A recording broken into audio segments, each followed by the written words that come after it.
مرحبا واهلا وسهلا فيكم. اليوم ان شاء الله وصفتنا كتير طيبة اللي هي اليقطين المحشي او القرع المحشي بالرز المتبل مع اللحم المفرومة او لحم قطع والخضار. ان شاء الله تعجبكم الوصفة وتطبقوها واهلا وسهلا. كانت هاي اول تجربة الي اني احشي اليقطين، والحمد لله كانت النتيجة مرضية ولذيذة وسهلة كمان، صح بدها شوية خطوات لكن الحمد لله طلعت النتيجة سهلة. بتمنى انكم تجربوها وتعجبكم. راح احتاج مكسرات، زيت زيتون، غار، عواد قرفة، كركم، فلفل اسود، رز، لحمة مكعبات او لحمة بعظم، جزر او اي خضار انتم حابين تخلطوها مع الرز، بندورة، بصل وتوم وملح. هلا طبعا انا بعد ما شلت اللب والبزر بدي احط عليها ملح وادهنها بزيت الزيتون. بدي ادهنها من جوا ومن برا. طبعا الفتحة هاي بدي اخليها، ما بدي اتخلص منها عشان اغطي فيها بعد ما احشيها. هلا هون زي ما انتم شايفين انا تبلتها بالملح والفلفل وزيت الزيتون. بدي اتركها على جنب، اروح اجهز اللحمة على الغاز وخليها تتشرب الملح والفلفل. هلا هون حطيت الزيت سخنته شوي. زي ما انتم عارفين طريقتي انا بالطبخ، بحط اللحمه شوي شوي بالتدريج عشان اعطيها لون. هلا بحركها بس تاخذ اللون الابيض، بدي اضيف دفعه ثانيه من اللحمه. هلا شايفين هيك اخذت لون، بدي احط الكمية اللي ضلت عندي ونفس الشيء بدي اعمل فيها لحتى كله يصير نفس اللون، وبعدين احط عليها مي مغلية. هلا هون خلص اخذت اللون، بدي احط لها مي مغلية.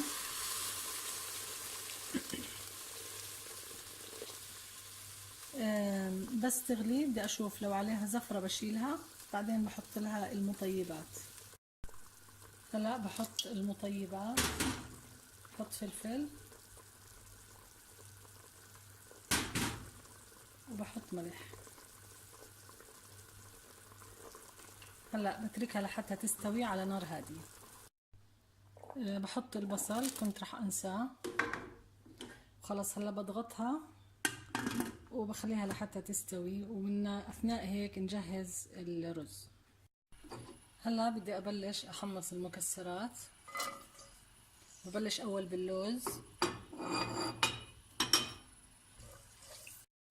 هلا هون بعد ما خلصت المكسرات بدي احط البصل والثومه. بدي ادبلهم شوي، بعدين نحط الخضار اللي عندنا. هلا برش عليهم الملح، فلفل اسود، كركم،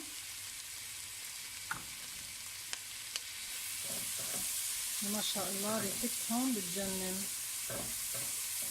هلا بس شوي صغيرة بدي اضيف البندورة والجزر.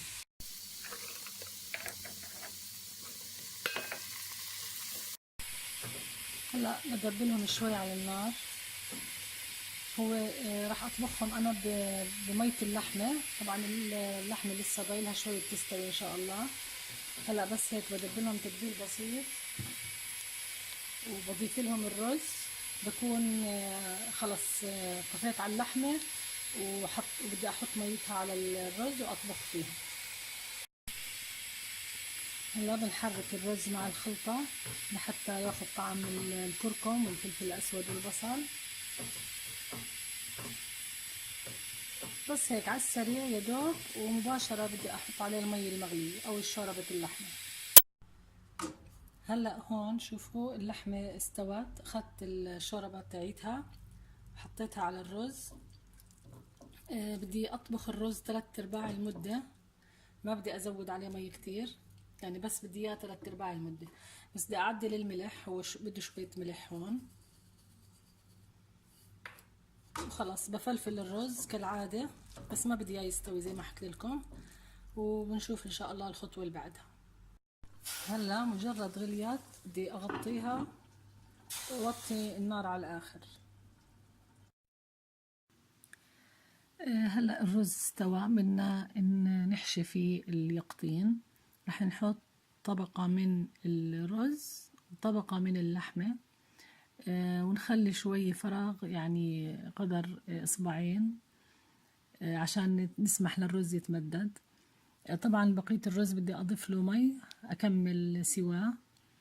هون زي ما انتم شايفين أنا بعمل ثقوب باليقطين عشان أسمح للبخار يساعد في استوائها واستواء الرز.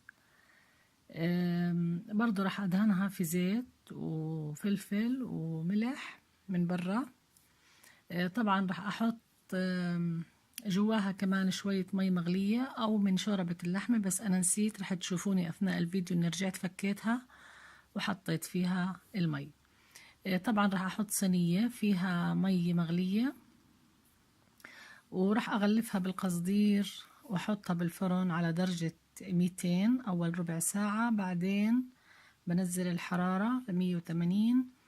بدها تقريبا يعني من ساعة ونص لساعتين.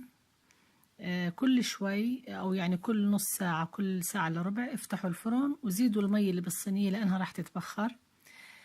طبعا لو استعملتوا صينية ألمنيوم زي ما أنا عاملة حطوا شريحة ليمون أو اعصروا قطرات من الليمون عشان الصينية ما تصير لونها أسود. طبعا على بعد الساعة وربع تقريبا بتختبروها بشوكة إذا استوت أو لا، وبهيك بنكون خلصنا طبختنا. وصحة وعافية عليكم، وإن شاء الله إنها تكون عجبتكم وتطبقوها وتورجوني تطبيقاتكم. وما تنسوا تفوتوا على القناة وتفعلوا الجرس وتعملوا شير للوصفة، ويعطيكم ألف عافية.